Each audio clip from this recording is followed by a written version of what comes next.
دا هغه 15 کارونه دي چې هر ځوان باید په دې مبارکې میاشت کې ترسره کړي. اول د قرآن عظیم شان تلاوت، دا د مغفرتونو میاشت ده ورونو او خویندو. کیدای شي بله روژه موږ نه اوسو، نو راځئ د قرآن عظیم شان ډېر زیات تلاوت وکړو او معنا باندې ځان پوه کړو چې دغه کتاب څه لپاره نازل شوی دی، په دغه عربي چې کوم خبرې دي دا د ده مفهوم څه شی دی. دا خو ځوانانو لپاره دی، دا خو دې لپاره دی چې موږ خپل ژوند کې دغه عملي کړو. په هر حرف باندې نیکیانې دي، نو ولې دا چانس له لاسه ورکوو؟ دوم تهجد مونځ، دا ډېر زیات طلایي فرصت دی چې موږ پشلمي ته پاسېږو، هغې نه لږ مخکې پاسېږو او د تهجد مونځ وکړو.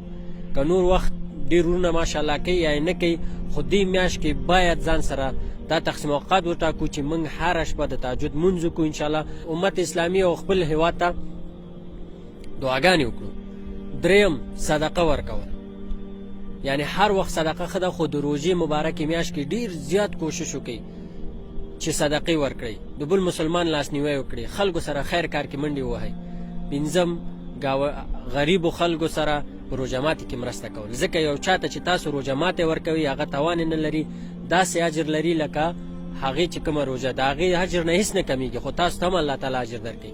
تاسو باید د خپلو هغه ګاونډیانو، هغه خلکو چې شاوخوا کې ستاسو اوسیږي، هغې غریبان دي، نشي کولی چې روژه ماتی تیار کړي، تاسو باید هغې سره مرسته وکړئ، هغې ته ډوډۍ ویسئ، هر څوم چې وسه کړي. کور کې اوسه پخوئ، لږ اضافه پخه کړئ، د یو ګاونډي ته هم ویسئ، ځکه رسول الله صلی الله علیه وسلم وی جبرائیل دومره د ګاونډي په حقوقو ما ته دومره اصرار وکړو چې ما فکر وکړو چې داسې نه چې میراث کې را سره شریک نشي. یعنې ګاونډیان ډېر زیات حقوق لري، ډېر زیات. که هغه ستاسو خپلې مسلمانې څنګ کې ګاونډی مې ډېر زیات حقوق لري.